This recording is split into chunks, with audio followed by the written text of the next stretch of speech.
day, my dear grade 11 students. So how are you today? I'm hoping that all of you are doing fine and safe at home. So for today, we're going to discuss about different applied problems involving the mean and the variance of a discrete probability distribution. Let us use this given example. The following data show the probability distribution of the number of computers sold daily in a computer shop during the past several months. So we have here the table shows the number of computers, X, and the probability or P of X. So we have 0, 1, 2, 3, 4, 5, and the probability of our X, or the probability of the value of the random variable, are 0.1, 0.10, 0.20, 0.45, 0.15, 0.05, and 0.05 respectively. So in this case, let us find what is the probability that on the given day, let us have fewer than 3 computers will be sold. Another, let us find at most 2 computers will be sold. Next, at least 4 computers will be sold, and exactly 3 computers will be sold. Okay, let us have first find for the fewer than 3 computers will be sold. To find the probabilities, or to find the probability that fewer than 3 computers will be sold, let us use X is equals into 0, 1, and 2. So in this case, we have P of X, of course, is less than 3, is equals into P of 0 plus P of 1 plus P of 2. Then let us have the value of our P of 0 using our given. So we have 0.10 plus our P of 1 is 0.20 plus P of 2 is equals into 0.45. Then let us add, so therefore we have 0.75. Okay, so that will be your answer. Let us have the another example. To find the probability that at most 2 computers, so 2 computers will be sold, let us use X is equals into 0, 1, and 2. So we have P of X, of course, is, we have here, less than or equals into 2. Is equals into P of 0 plus P of 1 plus P of 2. Since we are finding for the at most 2 computers will be sold. And then let us use 0.1 as our P of 0 plus the value of our P of 1 is equivalent to 0.20 plus our P of 2 is 0.45. So we have here 0.75. Next, to find for the probability that at least 4 computers will be sold, use X is equals into 4 and X is equals into 5. So we have here, so we have P of X is greater than or equals into 4, since we are finding for the probability of at least 4 computers. So we have here P of 4 plus P of 5. So the probability of 4 is 0.05 plus P of 5 is 0.05. So let us add, so we have here 0.10. So that will be our answer. And then of course, to find for the probability that exactly 3 computers will be sold, use X is equals into 3. So we have here P of X is equals into 3 is equals, of course, into 0.15. And that will be our answer. So let us use the given or the previous example in finding for the mean of the probability distribution. So we have here the X such that 0, 1, 2, 3, 4, 5 and P of X as 0.1, 0.2, 0.45, 0.15, 0.05, and 0.05. So the first step is you are going to multiply for our X and P of X. So 0 times 0.10 is 0.00. Then 1 times 0.20 is 0.20.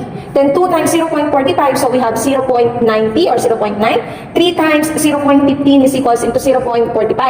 And then 4 times 0.05 is equals into 0.20. And then 5 times 0.05 is equals into 0.25. Okay, in finding for the mean, let us add for the summation. Of course, this is equivalent into the summation of our X to be multiplied by our P of X, okay? So, just add 0.00, 0.20, 0.90, 0.45, 0.20, 0.25, and therefore, our answer will become 2.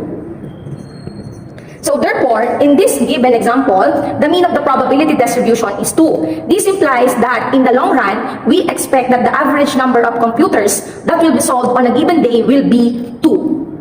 Now class, if you are asked to find for the standard deviation, you are going to create a 4-column table. So for the first column, you have the value of your X or the values of the random variable. Then we have the probability of the random variable.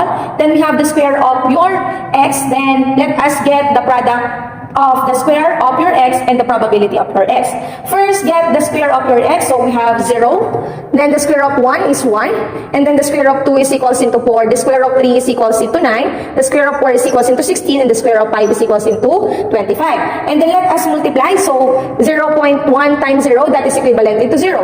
1 times 0.2 is equals into 0.20. Then 4 times 0.45 is equals into 1.80. And then 9 times 0.15 is equals into 1.35. Then 16 times 0.05 is equals into 0.80.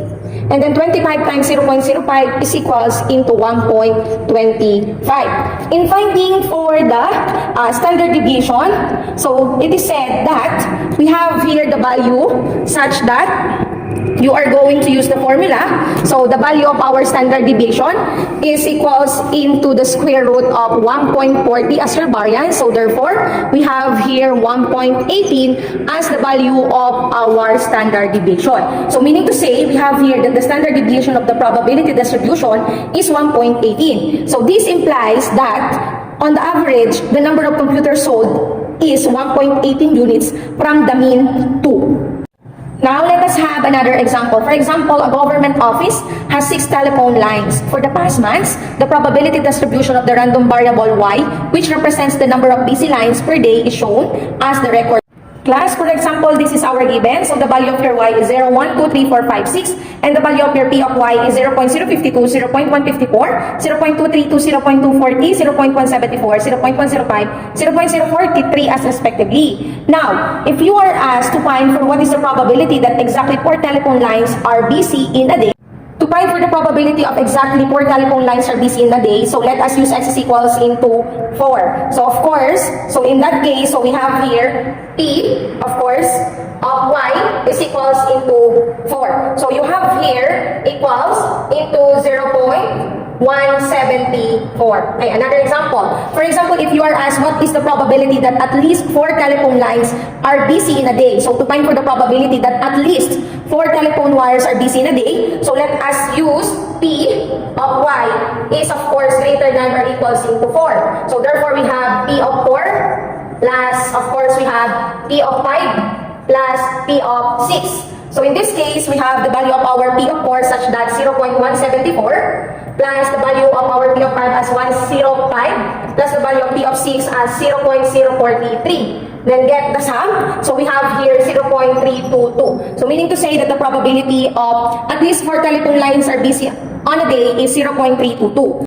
Another example, if you are asked what is the probability that the number of a busy telephone lines in a day is at least 2 but at most 4. So we have here of course the probability of course we have 1, then we have here 2, and then we have here 4. Okay? So in this case, so let us use, we have the probability of 2 plus the probability of 3 plus the probability of 4. And then, let us have the value 0.232 plus the value of 0.240 plus the value of 0.174. And then let us add, so we have 0.646. So this will be the probability of, what do we call as the probability of at least 2 but at most 4. Okay, another example, if you are asked to find for the probability of at least 1 telephone line is busy in a day. So in this case, so we have here the probability of course, we have y is greater than or equals into 1. So in this case, we are going to use the probability of 1 plus the probability of 2 plus the probability of 3 plus the probability of 4 plus the probability of 5 plus the probability of 6. Then let us have the value of the probability. So we have 0.154 plus 0. We have here 232 plus 0. We have 24 plus 0.174 plus of course we have 0.105 plus 0.043 and then add, so therefore we have 0.948. So that is the probability that at least 1 telephone line is busy. Now class, if you are asked to find for the expected value or the mean of the probability So let us first multiply the given or the y and our p of y. So 0 times 0.52 is equals into 0. 1 times 0.154 is equals into 0.154. And then 2 times 0.232 is equals into 0.464. Then 3 times 0.240. So we have here 0.720. Then 4 times 0.174 is 0.696. 5 times 0.105 is 0.525. And then 6 times 0.043 is equals into 0.258. And then our mean, so we are going to find for our mean. So therefore, just add or get the summation of our y and p of y. So therefore, our mean, if you add 0 plus 0.154 plus 0.464 plus 0.720 plus 0.696 plus 0.525 plus 0.258 is equals into 2.817. So therefore, the expected value is 2.817. We are asked to find for what is the standard deviation of the number of busy telephone lines in a day. Let us use our given example. First, find for the y squared. So 0 squared is 0, of course. 1 squared is equals into 1. 2 squared is equals into 4. 3 squared is equals into 9. 4 squared is equals into 16. 5 squared is equals into 25. 6 squared is equals into 36. Then multiply. So we have here the equivalent of 0. And then 1 times 0.154 is 0.154. 4 times 0.232 is equals into 0.928. Then 9 times 0.24, 0 is equals into 2.16. 16 times 0.174 is equals into 2.784. And then we have 25 times 0.105 is equals into 2.625. And then 36 times 0.043 is equals into 1.548. Okay. And then after that, of course, let us find for the summation of 0, 0.154, 0.928, 0.25, 2.16, 2.784, 2.625, and 1.548. So get the summation or find for the sum or the total. So therefore, that is equivalent into 10.199. And then of course, let us find for the variance first. So the variance in this given is 2.2635.